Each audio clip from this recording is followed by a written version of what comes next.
Guys, I am KK Kumar. Welcome you to Kumar's classes. Guys, हमारे daily life में हल निकालना, समझ पाना, सुलझा लेना, इस तरह के वर्ड्स हमेशा यूज में आते हैं।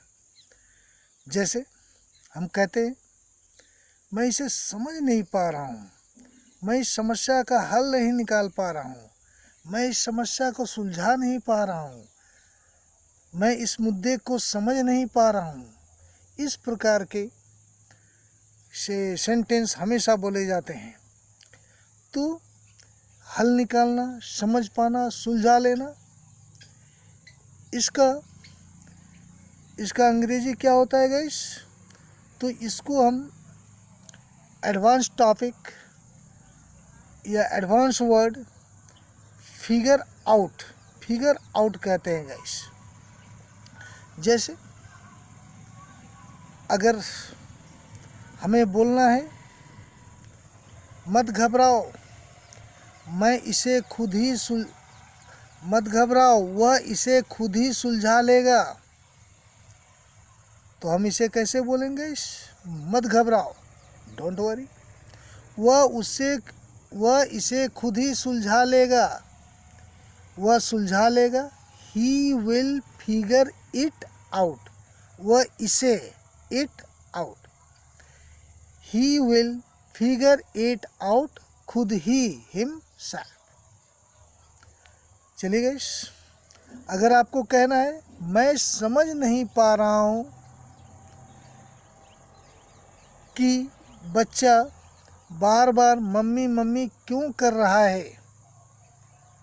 तो गाइस मैं समझ नहीं पा रहा हूँ, आई कांट फिगर आउट, मैं इसे नहीं समझ पा रहा हूँ, आई कांट फिगर इट आउट। जो भी आप बोलना चाहते हैं, इसे तो इट लगा दे। अगर इसे नहीं बोलते हैं तो I can't figure out. Why is the child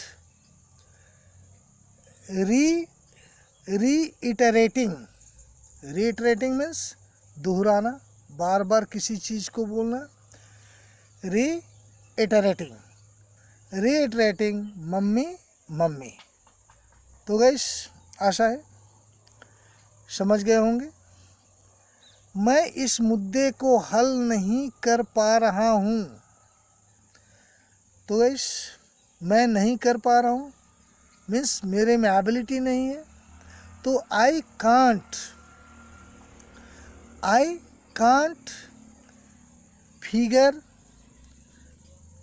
figure out this issue, या इसको ऐसे भी बोल सकते हैं guys, I can't figure this issue out, इस तरह भी बोल सकते हैं।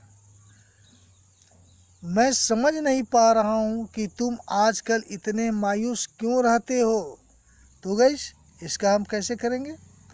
आई can't figure out why do you remain so despondent nowadays. Despondent means मायूस। तो गाइस, या आई कांट फिगर आउट को आप लास्ट में भी लिख सकते हैं, या इंटरचेंजेबल है। जैसे why do you remain so despondent nowadays, I can't figure out, आप ऐसे भी बोल सकते हैं। चलिए गाइस, अगर हमें बोलना है यह एक संवेदनशील मुद्दा है, केवल आप ही इसका हल निकाल सकते हैं, तो guys this is a sensitive issue, केवल आप, ओनली यू, सकते हैं, कैन, हल निकालना, फिगर इसका हल निकालना, फिगर इट आउट। तो ये कैसे बना guys? This is a sensitive issue, only you can figure it out. Yes. चलिए गाइस, और अगर हम बोलना चाहते हैं मैं इसे समझ नहीं पा रहा हूँ, हम क्यों तला हुआ चीज़ खाने के ठीक बाद हमें क्यों तला हुआ चीज़ खाने के ठीक बाद पानी नहीं पीना चाहिए? गाइस, ऐसा अक्सर लोग बोलते हैं। विद्वानों का भी यही कहना है, डॉक्टरों का भी यही कहना है, बड़े बुजुर्ग भी कहते हैं कि तला हुआ चीज़ खाने के ठीक बाद पानी नहीं पीना चाहिए। चाहे इसका रीज़न कुछ भी हो गाइस, चलिए कम टू द पॉइंट, चलिए देखते हैं हम इसे अंग्रेजी में कैसे ट्रांसलेट करते हैं। मैं इसे समझ नहीं पा रहा हूँ, आई कांट फिगर इट आउट।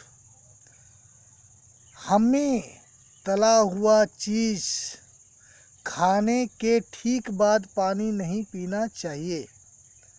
हमें क्यों?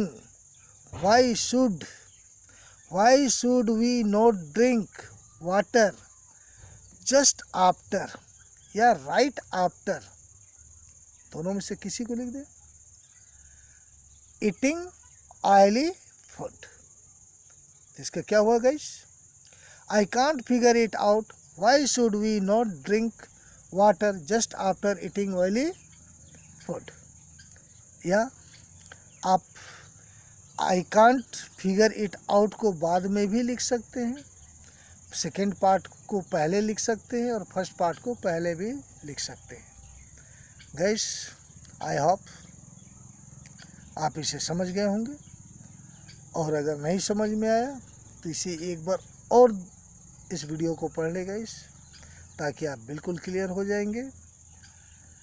एंड अगर गाइस समझ में आया, अच्छा लगा, तो अभी तक यदि आपने इस चैनल को सब्सक्राइब नहीं किया है तो आप सब्सक्राइब कर लें और मुझे बूस्ट अप करें, और अपना कमेंट ज़रूर देगा। इस आपका कमेंट ही हमारा नया वीडियो का आधार होता है गाइस। किसी प्रकार का कोई अगर समस्या है, प्रॉब्लम है, जिस पर आप वीडियो चाहते हैं, तो आप कमेंट के माध्यम से आप मेरे पास भेजें, मैं इसे दूर करने का प्रयास करूँगा। I think that's enough for today. Thank you very much. Have a good day, guys.